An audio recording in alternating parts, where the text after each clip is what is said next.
नारायणं नमस्कृत्यं नरं चैव नरोत्तमं देवीं सरस्वतीं व्यासं ततो जयमुदीरयेत्। सब द्वारन को छोड़कर आयो तेरे द्वार, श्री वृषभान की लाडली जरा मेरी ओर निहार। बुलेंद्रावन बिहारी लाल की जय, हरिवंश महापुराण की जय। श्री सूत जी महाराज शौनक 88,000 ऋषियों से कहते हैं कि ऋषिवरों, वैशंपायन ऋषि कहने लगे कि हे राजन, भगवान श्री कृष्ण ने नानाजी उग्रसेन का राज्य अभिषेक कराया, स्वयं राज सिंहासन पर विराजमान नहीं हुए। भगवान ने नंद बाबा के पास जाकर के कहा कि हे पिताजी, हे बाबा, मातरम पितरम वृद्धम भार्या साध्वी सुतम सितुम गुरुम विप्रम प्रपन्ना च कल्पो विवक्ष संमृता। जो मनुष्य समर्थ होते हुए भी माता पिता पतिव्रता स्त्री पुत्र बालक गुरु ब्राह्मण शरणागत का पालन नहीं करता, उसे जीवन मुक्त कहा जाता है। हमें आपकी सेवा का इतना ही सौभाग्य प्राप्त था। हे बाबा, अब आप जो ब्रिज के लिए गमन करें, आप ब्रिज के लिए जाएं, मैं कुछ दिनों में यहाँ की व्यवस्था संभाल करके आ जाऊंगा। मैं कल ही आ रहा हूं, कल या परसों आ जाऊंगा। नंद बाबा ने कहा कि लाला, लोग कहते हैं कि आप वसुदेव देवकी के पुत्र हैं। लाला, तो वसुदेव देवकी का पुत्र हैं। भगवान कहने लगे, बाबा, मैं मैया का और आपका ही लाला हूं और हमेशा आपका ही रहूंगा। मेरी मैया यशोदा मैया है, मेरे पापा पिताजी बाबा आप हो। बाबा, आप ही मेरे पिता हैं, यशोदा मैया माता हैं और हमेशा रहेंगी। मैं वसुदेव देवकी का पुत्र अवश्य, वो भी मेरे माता पिता हैं, परंतु प्रथम माता पिता आप और यशोदा मैया हैं। भगवान ने बाबा को जो है बड़ी मुश्किल से विदा करो। बाबा रोते हुए कि लाला परसों आ जाएगो। ब्रिज को चले गए, जाकर के पहुंचे, यशोदा मैया दरवाजे पर खड़ी थी कि लाला आ गए हो, लाला आ गए हो। बाबा ने जाके बताया कि लाला परसों आ जाएगो। किया परसों का वादा था, बीत गए बरसों हैं उनको। मिला दो श्याम से उदो, तेरा गुण हम भी गाएंगे। परसों में ही मेरे श्याम सुंदर को वर्षों बीत जाते हैं। इधर वसुदेव देवकी ने कृष्ण बलराम को गुरुकुल में विद्यादान के लिए भेजा, गुरुकुल में शिक्षा के लिए भेजा। सांदीपन गुरु के यहाँ पर भगवान ने शिक्षा ग्रहण करी, वहीं पर सुदामा से मित्रता हो गई। भगवान ने 64 दिन में 64 कला विद्याएं सीख ली। 64 प्रकार की विद्या 64 दिनों में आ गई। केवल लोक मर्यादा के लिए कि गुरु बिन भवनिधि तरहि न कोई, जो विरंच शंकर समय होई, बिना गुरु के उद्धार होता। इसलिए शिक्षा ग्रहण करने के लिए गई। जो जगत गुरु हैं, सारे वेद सभी ग्रंथ शास्त्र उनके उदर भाव से प्रकट हुए हैं, उनको शिक्षा की क्या आवश्यकता है। जो ज्ञान की मूर्ति हैं, उनको शिक्षा की क्या आवश्यकता है। पर लोक के रीति के लिए, लोक के नियम के लिए फिर गुरु सांदीपन से गुरु दक्षिणा के लिए प्रार्थना करी। सांदीपन गुरु ने अपनी पत्नी की तरफ इशारा किया कि तुम्हारी गुरु माता जो मांगे वो दे दो। गुरु माता ने कहा कि प्रवास क्षेत्र में हमारा पुत्र समुद्र में डूब गया था, उसे लाकर के दे दो, क्योंकि गुरु माता जानती थी कि साक्षात ब्रह्म है। भगवान श्री कृष्ण प्रवास क्षेत्र गए, समुद्र के अंदर शंकासुर का वध किया, परंतु गुरु पुत्र की आत्मा उसके उदर में भी नहीं मिली। यमलोक में गए,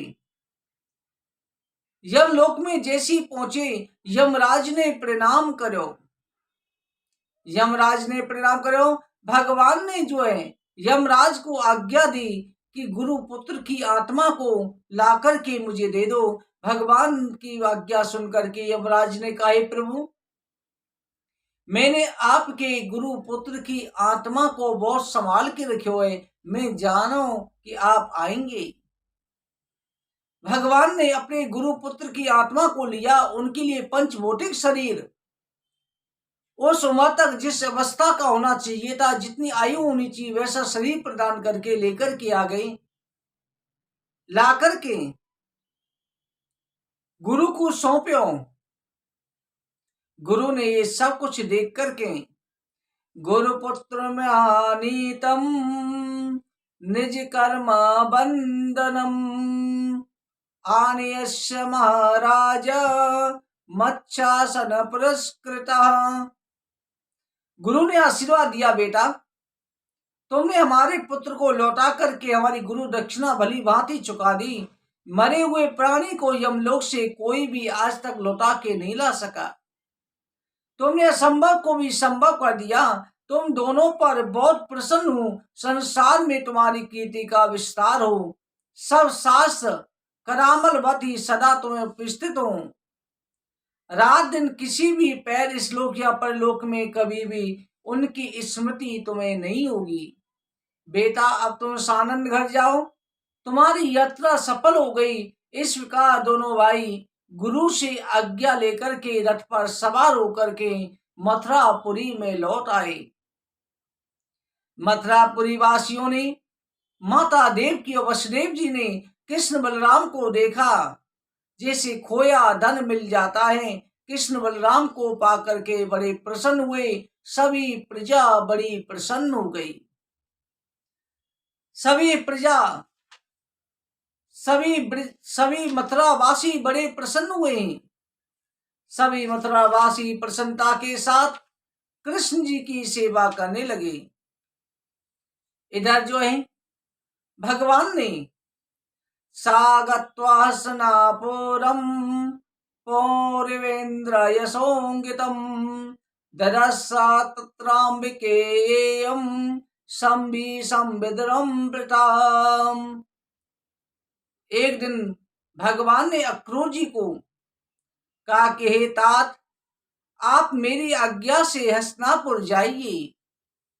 वहां जाकर के मेरी बुआ के बेटे पांडव जो हैं इस समय कौरवों के अत्याचार से दुखी हो रहे हैं। मेरी बुआ का और मेरे भ्राताओं का पता लगा के आओ, कैसा उनके साथ में इस समय पर धृतराष्ट्र व्यवहार कर रहे हैं। जाकर के आप सभी से मिलना। अक्रूर जी हस्तिनापुर गई। धृतराष्ट्र, विदुर, वाहिक पुत्र सोमदत्त, द्रोणाचार्य, कर्ण, दुर्योधन, अश्वत्थामा, पांडव सभी बंधुओं से माता कुंती से प्रेम पूर्वक मिली। सबसे आपस में कुशल खेम पूछी। अक्रूर जी धृतराष्ट्र का व्यवहार जानने की इच्छा से वे रुक गए। उन्होंने देखा कि धृतराष्ट्र अपने राज संबंधी सभी कार्य दुष्ट दुर्योधन और कर्ण आदि के परामर्श के बिना नहीं करते। कुंती और विदुर ने दुर्योधन के द्वारा विषमोदक, लाखाग्रह सभी जो कृत्य दुर्योधन ने किए थे पांडवों के साथ सभी वर्णन कर दिए। कुंती अपने भाई अक्रूर से बंधु बांधवों का कुशल खेम पूछ करके अपने जन्म स्थान का स्मरण करती हुई नेत्रों में आंसू भर के कहने लगी, भैया क्या वो कभी कमल नयन भगवान श्री कृष्ण बलराम मुझ दीन बुआ को याद करते हैं या मुझे भूल गए हैं? क्या वो मेरे अनाथ पुत्रों को स्मरण करते हैं? घातकों के मध्य में जैसे शेरों के मध्य में एक हिरनी रहती है, वैसे मैं अपने बच्चों को लेकर के इन सभी दुष्टों के बीच में रहती हूँ। मुझ दुख भोगती हुई दीन दुखिया को क्या वो कभी उद्धार नहीं करेंगे? उनके बिना मेरा संसार में कोई सहायक नहीं है। हे भगवान, मैं आपकी शरण में हूँ, आपको बारंबार नमस्कार है, मेरी रक्षा करो। हे राजन, आपकी परदादी कुंती भगवान श्री कृष्ण का अंतर्भाव से स्मरण करती हुई विकल होकर के फूट फूट करके रोने लगी। अक्रूर जी ने कहा कि बहन, दुखित न हो, तुम्हारे पुत्र धर्म आदि देवताओं के अंश उत्पन्न है, उन्हें कोई बार नहीं सकता। तुम व्यर्थ ही चिंता करती हो, भगवान शीघ्र ही तुम्हारा दुख दूर करेंगे। इस प्रकार कुंती को सांत्वना दे करके अक्रूर जी मथुरा जाते समय धृतराष्ट्र के समीप गई और उनसे बोले कि राजन, पांडु के मर जाने पर राज्य के अधिकारी पुत्रों के रहते हुए उनके बालत्व के कारण आपको राजगद्दी पर बैठाया गया था, इसे आप भी जानते हैं। आप धर्म से प्रजा का पालन करें, पांडव और अपने पुत्रों में समान दृष्टि रखें। ऐसा करने से संसार में आपको श्रेय मिलेगा, आपकी कीर्ति होगी, अन्यथा जीवित दशा में ही आप जीते जी नरक के समान यातना भोगेंगे। नेयम चांत्यत संपास कहिंसिता के चिता सह राजन स्वेन पिदेन किम जायात्मजादिभिः। हे राजन, संसार में कभी भी कोई किसी के साथ नित्य नहीं रह सकता। जिस शरीर को खिला पिला करके पालन पोषण करके पुष्ट किया जाता है, वही धोखा देकर के चला जाता है। इसी पुत्र परिवार की तो बात करें क्या। हे राजन, धनानि भूमोपचिवस्य गोष्ठे नारी ग्रेदारि जना शमशाने देहे चितायं परलोकि मार्गे धर्मानुगो गच्छत जीवेकः। धन पृथ्वी में गड़ा रह जाएगा, पशु गोष्ठ में पड़े रहेंगे, स्त्री दरवाजे तक साथ देगी, पारिवारिक जन शमशान तक जाएंगे, शरीर चिता में जलता रहेगा, पर लोक मार्ग में आगे चलकर जीव का साथ देने वाला केवल एक धर्मी होता है। इसलिए इस क्षणिक जीवन के लिए पाप कर्म करना उचित नहीं है। पाप का फल मनुष्य को अकेले ही भोगना पड़ता है, इसमें कोई दूसरा साथ नहीं देता। अतः मन को स्थिर करके सबवे समान दृष्टि रखकर राज्य का पालन करो, किसी के साथ अन्याय मत करो, इसी में तुम्हारा हित है।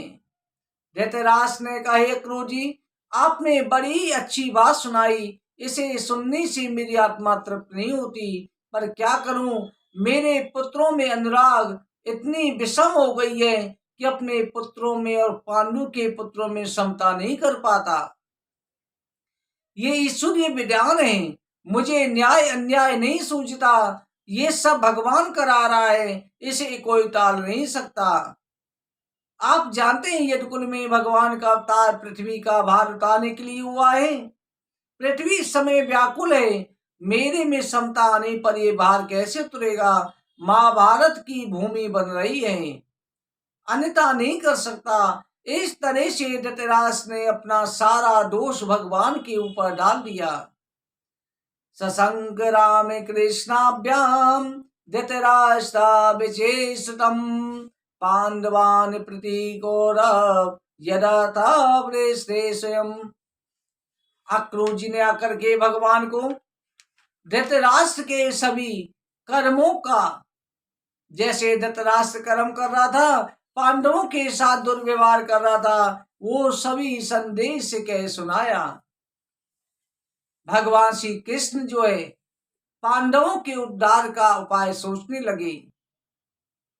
भक्तों, भगवान श्री कृष्ण के आगे की जो है बहुत सुंदर प्यारी कथा आने वाली है, उद्धव का ब्रिज गमन, उसे आप अवश्य सुने। आज की कथा यहीं पर विश्राम करते हैं। बोलो वृंदावन बिहारी लाल की जय, हरवंश महापुराण की जय। जय जय श्री राधे, जय जय श्री राधे, जय जय श्री राधे श्याम।